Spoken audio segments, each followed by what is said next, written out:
नमस्कार दोस्तों। आज मैं आपको दक्षिण भारत के तेलंगाना प्रांत में भद्राचलम मंदिर का परिचय दे रहा हूँ। ये बहुत ही पवित्र मंदिर है। भद्राचलम जिला भद्राद्री कोथागुडेम तेलंगाना में गोदावरी नदी के तट पर स्थित प्राचीन स्थान है। कहा जाता है कि इस स्थान पर भद्र नामक ऋषि ने श्री रामचंद्र जी से वनवास काल में भेंट की थी। किंवदंती में यह भी प्रसिद्ध है कि श्री राम और लक्ष्मण इस स्थान के निकट अचल गिरी पर सीता हरण के पश्चात कुछ दिन कुटी बनाकर रहे थे और फिर दक्षिण की ओर जाते समय उन्होंने यहीं गोदावरी नदी को पार किया था। अचलगिरी पर श्री राम का एक मंदिर है जिसे रामदास अथवा गोपन्ना ने बनवाया था। यह गोलकुंडा के अंतिम सुल्तान अबुल हसन तानाशाह 1654 से 1687 ईस्वी के प्रधानमंत्री अकन्ना का भ्रातृज था। कहा जाता है कि गोपन्ना ने सरकारी मालगुजारी में से 6 लाख रुपए निकालकर इस मंदिर का निर्माण करवाया था, जिसके कारण से गोलकुंडा के सुल्तान ने कारागृह में डाल दिया था। इस स्थान को आज भी रामदास का कारागार कहते हैं। कुछ कथा के अनुसार भगवान राम ने अपने भक्तों पर जरा भी आंच न आने दी और सारा रुपया रहस्यमय रीति से सरकारी खजाने में जमा किया हुआ पाया गया। गोपन्ना को तानाशाह ने स्वयं जाकर कारागार से मुक्ति दिलवाई और राम का भगत उस दिन से रामदास कहलाने लगा। रामनवमी को भद्राचलम में आज भी भारी मेला लगता है और राम सीता का विवाह अथवा कल्याणम धूमधाम से मनाया जाता है। यह मंदिर दक्षिण भारत का सबसे अधिक धनी मंदिर कहा जाता है और ये बहुत ही श्री रामचंद्र जी के मंदिरों में से ये एक बहुत ही भव्य सुंदर और अति पवित्र मंदिर माना जाता है। साउथ इंडिया में अधिकतर जो मंदिर हैं वो शिव मंदिर हैं। श्री रामचंद्र जी के जो मंदिर हैं हिंदुस्तान में कम ही हैं, शिव के मंदिर अधिक हैं।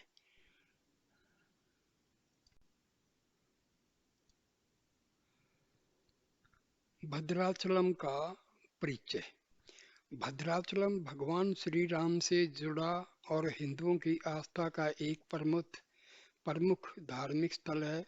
इस पुण्य क्षेत्र को दक्षिण की अयोध्या भी कहा जाता है।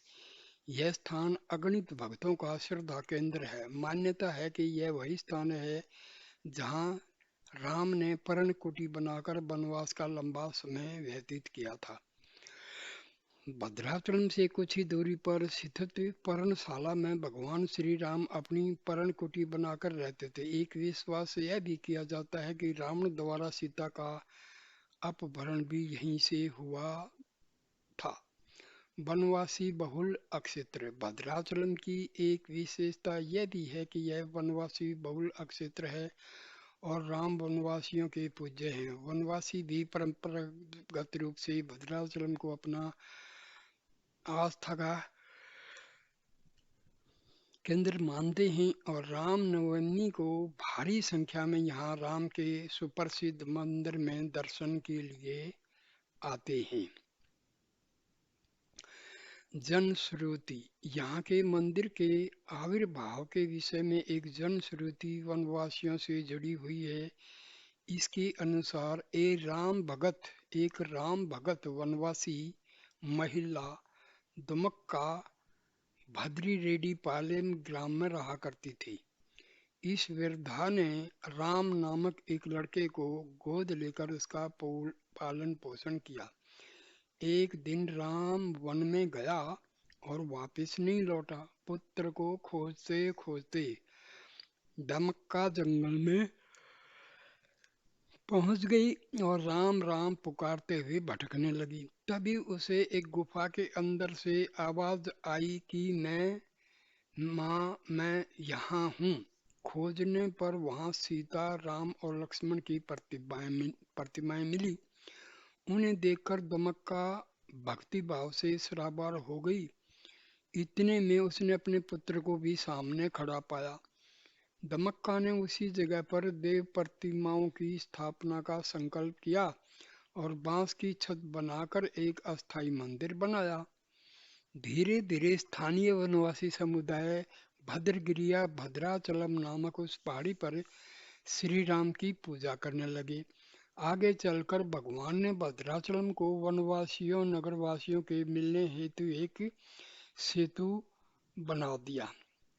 ये भगवान की ही एक कृपा होती है जो अपने भक्तों के लिए भगवान दर्शन देते हैं। किस रूप में देते हैं, कब देते हैं, ये उनकी एक अद्भुत माया है।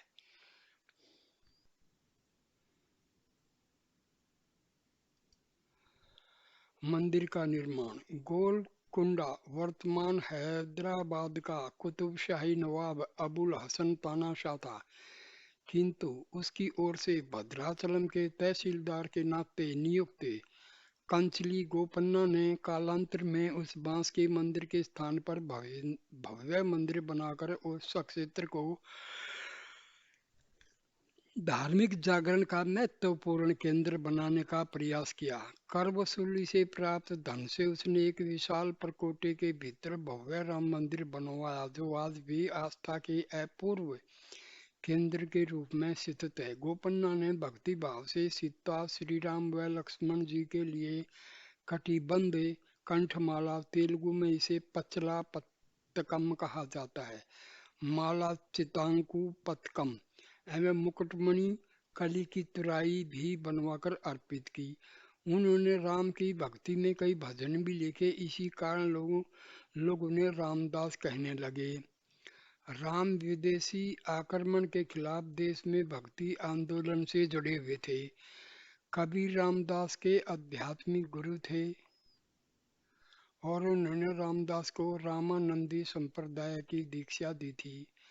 रामदास के कारण घर घर में गाए रामदास के कीर्तन घर घर में गाए जाते थे और तानाशाही राज के विरोध में खड़े होने की प्रेरणा देते थे। आज भी हरिदास नामक घुमंतु प्रजाति भक्त रामदास के कीर्तन गाते हुए राम भक्ति का प्रचार करती दिखाई देती है। लेकिन रामदास का यह धर्म कार्य तानाशाह को नहीं भाया और उसने रामदास को गोलकुंडा किले में कैद कर दिया। आज भी हैदराबाद स्थित इस किले में वह काल कोठरी देखने को मिलती है जहां रामदास को बंदी बनाकर रखा गया है। कैसे पहुंचे? भारत के इस प्रसिद्ध स्थल तक पहुंचने के लिए कई स्थान हैं। हैदराबाद विजयवाड़ा से यहाँ के लिए अच्छी बसें चलती हैं। उत्तर की ओर से आने वाले यात्रियों को दिल्ली चेन्नई मार्ग पर वारंगल में उतरना चाहिए। वहाँ देखने के लिए बहुत कुछ है। इसके बाद यात्री बस द्वारा भद्राचलम तक जा सकते हैं। मुख्य मार्ग पर नजदीकी रेलवे स्टेशन खम्माम पड़ता है। खम्माम से ही एक रेल मार्ग है जिस पर भद्राचलम रोड कोथागुडेम स्टेशन पड़ता है जो भद्राचलम से 40 किलोमीटर की दूरी पर है। यहाँ भी टैक्सियों की व्यवस्था है। दोस्तों, इस वीडियो को लाइक करना, कमेंट करना और शेयर करना और मेरी चैनल को सब्सक्राइब करना। मैं आपके लिए एक से बढ़कर एक तीर्थ स्थान, एक से बढ़िया बढ़िया हिंदुओं के मंदिर, जितने भी पूजनीय स्थान है सबके वीडियो आपके सामने प्रस्तुत करने की सोच रहा हूँ। लेकिन आप भी कृपा करें और मेरी चैनल को सब्सक्राइब करें ताकि अधिक से अधिक, जो मेरा उद्देश्य है, अधिक से अधिक लोगों तक ये वीडियो पहुँचें और उनमें अपने धर्म हिंदू धर्म के प्रति एक आस्था का जागरण पैदा हो। हम लोग अपनी संस्कृति को बिल्कुल ही भूल बैठे हैं और पाश्चात्य पढ़ाई के कारण बिल्कुल एक प्रकार से मतलब भारतीयता तो खत्म हो गई है। ओके दोस्तों, नमस्कार।